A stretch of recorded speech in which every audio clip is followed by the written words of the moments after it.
Lalaking tamad at walang kaplano-plano sa buhay. Naku, hindi ako sure kung meron bang lalaking ganito. Pero di bali, yan ang pag-uusapan natin sa video na ito. Kaya wag na wag kang kukurap dahil maaari din itong maging dahilan para makapag-isip ang isang babae na makipaghiwalay. Lalo na kung matagal na itong problema. Kahit paulit-ulit na itong napag-uusapan ay ayaw talagang magbago. Ngunit mahalagang tiyakin mo muna, baka naman ang problema ay dulot lamang ng pansamantalang sitwasyon tulad ng pagkawala ng trabaho o nagkaroon ng sakit o sadyang takot sa responsibilidad at ayaw talagang magsikap. At para mabigyang linaw, narito na ang 10 matitinding dahilan kung bakit maaring umabot ito sa puntong makipaghiwalayan na ang isang babae. Una, ayaw magtrabaho kahit may pagkakataon. May mga trabaho o pagkakakitaan ngunit sadyang tinatanggihan dahil sa katamaran. Pangalawa, walang plano o direksyon sa buhay.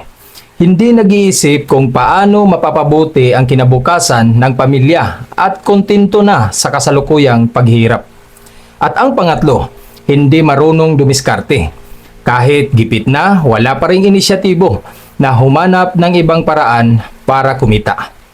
At ang pangapat, laging ikaw ang bumubuhat sa lahat ng gastusin.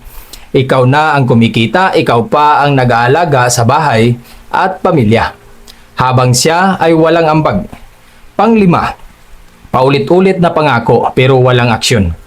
Maraming sinasabi, magbabago ngunit hindi naman ito nakikita sa gawa. At ang panganim, nadamay pati ang mga anak sa kahirapan.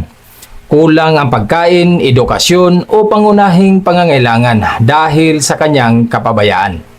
At ang pangpito, umasa lang sa iba. Umasa sa asawa, magulang o mga kamag-anak at walang pagsisikap na maging responsable.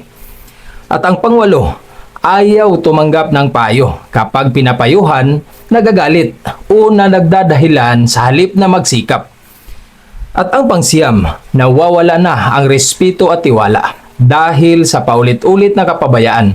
Unti-unting nasisira ang pagmamahal at respeto sa isang relasyon.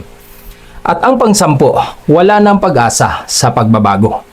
Kung nabigyan na siya ng maraming pagkakataon, malinaw na naipaliwanag ang problema ngunit pinipili pa rin niyang manatiling tamad at walang pananagutan.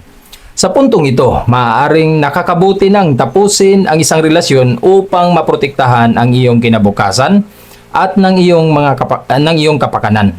Ang pagiging mahirap ay hindi sapat na dahilan para iwan ang isang tao. Maraming pamilya ang nagsisimula sa hirap ngunit nagtatagumpay dahil parehong nagsisikap ang mag-asawa. Ang mas mabigat na problema ay kung ayaw talagang magsikap. Walang pananagutan at walang balak na magbago kahit alam niyang nahihirapan na ang kanyang pamilya.